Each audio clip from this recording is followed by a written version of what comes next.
I'm Zagoria-Moffet from Izzun Books, and I'm sitting here today with Ivor Jacobs and Elaine, who are the authors of an exceptional new book called Stories of New North London Synagogue.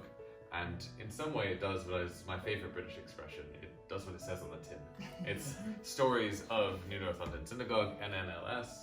And today we want to explore a little bit about how those stories came to be, how you guys came to write them, and what people might find interesting in them. So why don't we start actually by saying a little bit about why you two writing this book. There's a lot of people involved in New North London Synagogue over a long period of time. How did it come upon you? It didn't come upon us, we took it on ourselves. Even better. It came upon, we took it on ourselves because when I moved back to London from Leeds and joined New North London, from Leeds Masorti, which is a very small, a very strong and determined group, but I came into New North London and was bowled over by the size and the strength and the vibrancy of what was going on. And Ivor said I kept pestering him with, Ivor was an old friend of mine from university days, and I kept pestering him with questions about how did you come to do this and how did you come to do that? So for those who might not know, why would you pester Ivor in particular questions? What puts you at the centre? Do you want to tell us a little bit about how you came to be? I see. From that point of view, because I was one of the founders of the shul, my father being Rabbi Jacobs. Right. So we started the synagogue, and this was obviously before before Elaine came to London, well before, because we've been going almost 50 years now. We had Elaine invited us over for dinner, and we went over there and we started talking, and actually what Elaine was expressing was some of the things which I saw was just not true. Interesting. So you started in correcting misconceptions. You said somebody should write a book on the shul. True. So I told you the story about It's a dangerous thing to say. We'd had about 10 people who got a committee together to write a book on the shul. And can you imagine 10 people in the shul trying to write the book? It just didn't work out. Nobody could agree with anything, who does what, and who should supervise it, and so on. So it didn't happen. So I said to her, well, you can write. You've got time now. You're coming to London. You write the book. So what did you then say? So I said, well, only if you'll do it with me. There you go. And that's what happened. Working on my own, because Ivor was the fount of the knowledge about the history. Well, it's a good perspective, I suppose, from someone there from day one and someone coming into it and learning about it, and that helps perhaps the reader to get a sense of the community's history. How long did it take you to put all this together from then till now? 5 years, isn't it? Is it 5 years? Certainly some years. Wow. We certainly had started well before COVID, and then when other people said in COVID, oh, this is my chance to write my book or whatever, I think I found it quite a difficult time at the beginning, and it took actually Rabbi Jonathan Wittenberg telling me that I should be using that opportunity to have some reminiscence meetings with some of the people who had been around at the beginning, and Ivor, who is always somebody who will urge you on and not let you give up on something, to make me sort of pick it up again and carry on. So yeah. Let's talk about Rabbi Jonathan. He plays a big role in the book in many ways because he played a huge role in the community's history. How did it come that New North London employed a rabbi, and how was that significant to its growth and development? Probably best for me to have Well, actually what happened was the start of the shul was very informal. I mean, we were doing it ourselves. We had enough people who could daven, who could learn, who could really take a sermon even in moment's notice. Co-chair and co-founder Michael Rose and Ronnie Cohen. You could just say, "Oh, we haven't got anybody to say. Could you give a Devar Torah on the sermon?" They would do it, within a few minutes. We sometimes had visitors who we would say, "Could you do something today?" And they would do it straight off. So we very much do it yourself. But there was a little bit of tension, I think, between Michael and myself of what we wanted to do. Michael really wanted a shtibel type of thing. I wanted a synagogue, but a small one. So what happened? We had a debate about whether we should have a rabbi or not. We did have 2 or 3 candidates over a number of years. But it was actually, I think it was 12 years in when Jonathan was actually appointed as our rabbi. When we started, there were no rabbis, but my father was our go-to rabbi. He, Sure. New London was helping us greatly. So if we had any rabbinic questions, then he would come in, and he came to the shul a few times. Obviously, with us living here, he could come for us for Shabbos and stay with us. So that was quite easy. But Jonathan started off actually as a youth leader, as a cheder teacher, probably about 6 or 7 years after we started, and then that developed up. He did the course at Leo Beck, and we took him on. We offered him a job in 12 years in, but it wasn't easy because there were a lot of people who just didn't. It wasn't against Jonathan at all, but just didn't want a rabbi. They said it's going to change the nature of the shul altogether. We want to do it ourselves. We've done well so far. But I think, and I was one who argued the point, no, we really do need a rabbi. We've got this ideal opportunity with Jonathan there. Yeah. But when we grow to our 350 families, which was the maximum that we thought, we would definitely need a rabbi. So Michael thought that it should be a shtibel, and you thought it should be a small synagogue, maximum 350 families. How many families are there today in North London? There are over 3,000 people. How many families? 3,000. Families, I think it's in the book. Yes, it's in the book. There's an incredible amount of detail actually about the demographics of the community in the book. Charts and beautifully illustrated ways of understanding the population. But it's more than a shtibel or a small synagogue. It's getting on for 4,000 actual. And it's still growing. Yes? Yeah. And it remains the largest Masorti synagogue in Europe. In fact, in terms of size, Bruce Regal, our chair, last year at the AGM, he said if we grow at the rate that we've been growing, within 14 years we'll double our size. Wow. So that will mean getting up to 8,000 people within 14 years. Yeah. From where it started, debating whether or not to have a rabbi, to now having thousands of members. Why do you think, what would you guys say, having studied the history of the community, why was that the story of New North London? Why is that New North London story? It's not every synagogue story. Not every community goes from small to big so fast in such dramatic ways. What was it in particular about NNLS that made that the case? Well, you were around here. I mean, I've come in at a time when it is clearly already a very popular and a very welcoming synagogue, and people who come for anything tend to feel that they like it and that they might actually join. There's a lot of involvement of younger people. And sometimes an issue about the number of bar and bat mitzvahs that we have. But I just think it's a place that makes people feel welcome, and it offers a variety of different. We've got a variety of different services and a variety of different things that you can take part in, even if you don't want to come to a Shabbat morning service. But why it has succeeded when so many others are not growing is an interesting question. Yeah, I mean. My belief is that it's not necessarily it's a personal thing, it's such a good thing. Because we've gone from what we hoped it would be, like 350 families, to probably 2,000 or so actual families. And I think part of the reason for that was the way that it grew. At the beginning, we actually played hard to get. We said, look, we need to get a certain standard. We want people to be interested in the theology of what it's all about, following the footsteps. There was quality control for membership. There was, no, it's actually, I mean, looking back at it, we thought, oh God, how could we do that?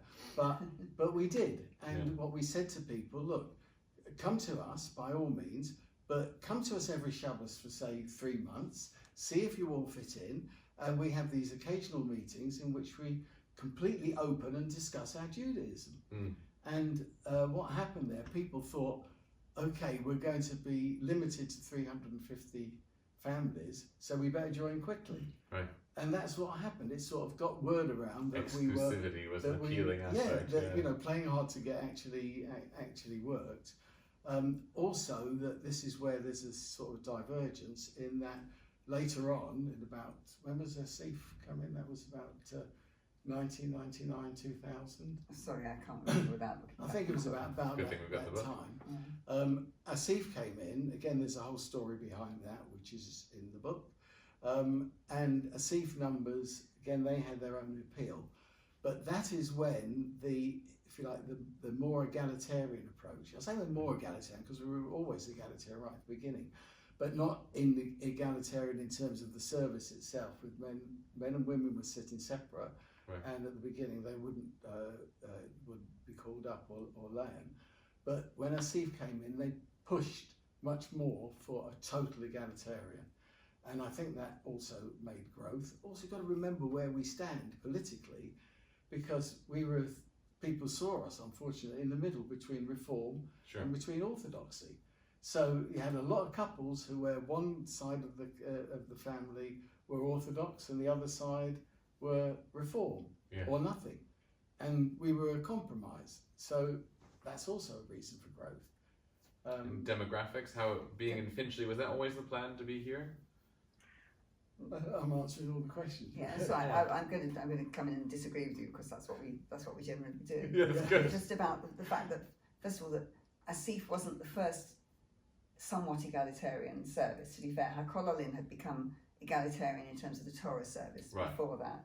And that was with True to its existing name. members of the shul who had decided that they wanted to have women able to be called up for Torah reading. Yes, that's true. And of course, when Asif did join, they existed on their own. They weren't trying to influence anyone else to change.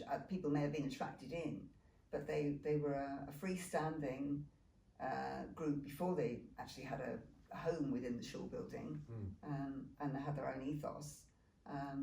Yes, but They've had an influence, and obviously now it has. Yeah, but I mean, they have certainly recently, in the last 20 years, attracted a lot of people. I mean, our membership. The building has as well. You know, when Sure. you go Yes. from our old building to the new building, and that's only how was it, 15, 16 years ago. Right.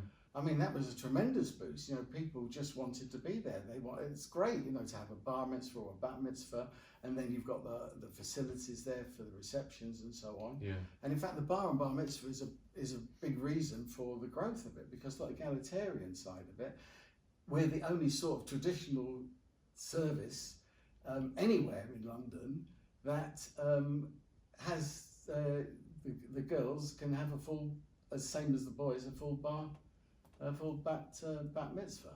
So that's certainly attractive. I mean, there were 200 bar and bat mitzvahs on the waiting list at the minute. Wow. It brings me to a good question, I think, which is, you've written a story of New North London Synagogue, but how much is it also the story of Masorti Judaism in the UK? Is it the same? Is it different? I mean, are there places where you feel like actually it's divergent? Well, it's different because Masorti is separate, because obviously the Masorti synagogues are all different. Ivor's been more involved with Masorti per se than I have, although I was involved in Leeds Masorti, which is a model of how New North London was in its very earliest days. Embryonic New North London. Yeah, but it's been like that for a very long time, Sure. and for lots of reasons it's not likely to change very dramatically. That's part of the issue, isn't it? More people in London are actually willing to go to do something different, or to go to a different shul, or to. In Leeds, certainly, there's a lot of people who have always gone to the same shul and will always go there, and even if they never go, that's the shul they don't go to, and are very happy to belong there. Yeah. Perhaps people are more adventurous here, and perhaps the distances are greater, so more people are in a position where they don't live near the shul they grew up in. So There's more options to choose from as well. Yeah. massively more, yeah. I mean, with the amount of people involved in New North London and with its long history and growing, continuing into the future, there must be a lot of perspectives on its history and its stories. It's interesting that you titled it Stories in the plural, because it reflects the fact that you have lots of perspectives included. But I suppose one question people might ask is this an authorised biography of New North London or an unauthorised biography? Unauthorised. Okay. Totally unauthorised. Ivor and I, as he said at the beginning, decided that it wasn't going to get done if we did it by committee. Right. It was only going to get done if we just did it ourselves. Lots and lots of other people involved. I mean, one of the greatest privileges of being involved in this project was the chance to go around when I was a fairly new member of the shul and meet and talk to all sorts of people who had all sorts of influences on the development and on particular aspects of it. It was amazing. It was absolutely fantastic, and the people are inspirational. Yeah. So it had to be a plural stories. Yeah. And there had to be different perspectives because so many people were involved. Yeah. Yeah. Yeah, and it was actually Elaine's idea mostly do it as stories.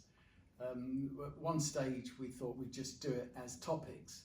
So, but I think when Elaine said, no, let's do it as stories, and let's also do it more, not in a chronological basis, but in more or less, so that we've got a start and a finish, which was just after COVID.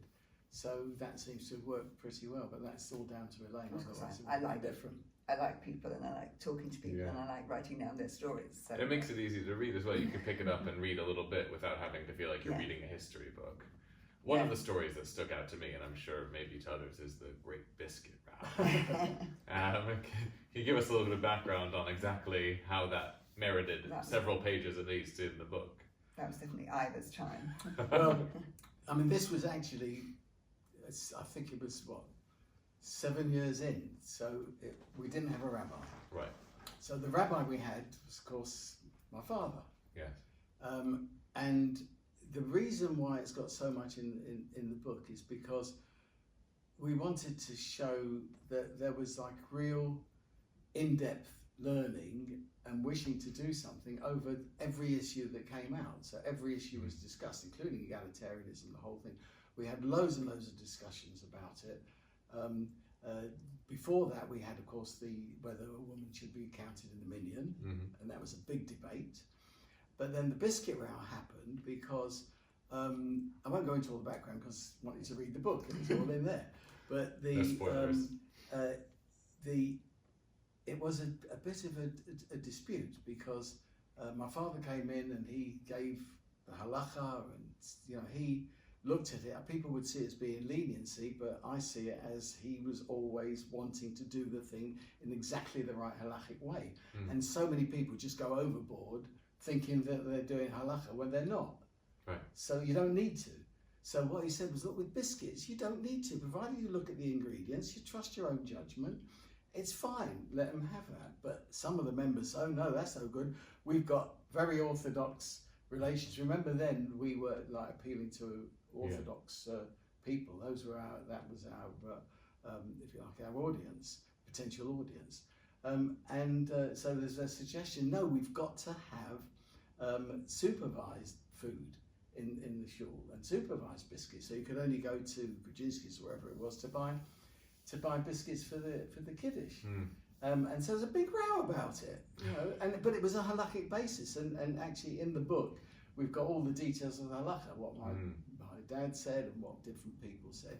And in the end, I'm afraid we actually voted, and the vote was that only supervised food can come into the shul. And still a rule for today. Still the rule for today. Amazing. We do have, though, Chaim is now the Ab Beth Din, so we have our own Beth Din, so he could paskin if needed be what could come into the shul, but I don't think it's actually occurred to anybody to do anything other than go to a kashrus committee, a kashrus commission that is run by the United Synagogue or the Sephardim. Right. Apart from Chaim's occasion. Okay. You've gotten lots of good feedback already to the book. It's only been in the hands of a few people so far, but you've got incredible feedback. People described it as a page turner, a warring and yet cohesive writing style that really stuck out to me. It's indicative of the Masorti approaches to most things, I think. And it's incredible how people have responded to the story, seeing themselves in it and seeing the history of the synagogue, both as an institution and as a collection of individuals in it. How have you found the reception so far to the book? Well, as you say, most people haven't seen the copy yet, so this is early days. But I'm bowled over by some of the comments that we've had. There's only a few. Yeah. What do you think about it? I think it's excellent. I mean, my own background, which coming to the UK and working as a Masorti rabbi and learning about the Masorti movement, I wish that on day one there had been something like this that would help me to learn about the history of Masorti Judaism, about New North London, which is only one community but makes up half of the Masorti population in the UK. It helped me understood much more kind of the history of some of the rows and also some of the successes, some of the important moments in the history of the community more broadly. So I think it's a huge resource and, sort of thing that hopefully you could offer to new members of the community to help them feel a part of it and be part of the story that's continuing to grow. I'm not surprised you've heard people say that it's quite engaging to read, because not only is the design really well done, there's illustration, there's graphs, it's beautifully put together, but you also have stories that can help illuminate one's own community. It's not something many people have. Most communities don't have the privilege of telling their own story this way. Yes, I think we should also say, of course, that your own organisation, Izzun Books, is the publisher of this, and within that, your skills in actually designing the cover is great. The cover's gone down, really well, and thank you for doing that. I'm pleased. Yes, a lot of the comments have been that it's actually a beautiful book to look at and to handle, which is down to both your design and I think Ivor's Always skill in makes the it printing. good when they say don't judge a book by its cover, but actually you people do, start don't by they? doing Yes. You do start by doing that. Well, you can find Stories of New North London Synagogue available after the 22nd of November, where we'll have a launch event at New North London on our website, izzunbooks.com, and it can be sent worldwide or offered for delivery here in the hometown of the book and the synagogue in Finchley. Thanks to both of you for joining me and sharing some words about the book and its history, and hope that it continues to go from strength to strength as the community should. Thank you, Adam.